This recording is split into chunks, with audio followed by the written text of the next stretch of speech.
We strive towards universal energy access because it really brings out the human potential in sub-Saharan Africa and South Asia, which is where the problem really exists. It is a moral obligation because, to these communities and to these people, the flowering of their talent, their aspirations towards, contributing to society can be met only by energy. Consider that you're a family in, outside Dar es Salaam or Kilimanjaro, those regions in Tanzania. The chances probably are about 20% that you are connected to the grid. To answer the question of why the problem exists in sub-Saharan Africa and India is probably a plethora of historical reasons.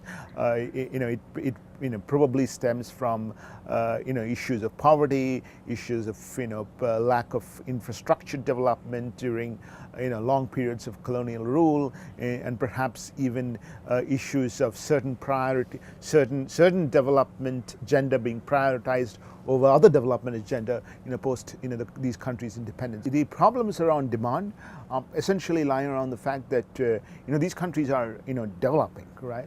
There is obviously energy demand, and a lot of the energy demand comes from the cities and comes from industries, people who have perhaps bigger voice in the political economy of decision making, and therefore certain supply tends to be concentrated around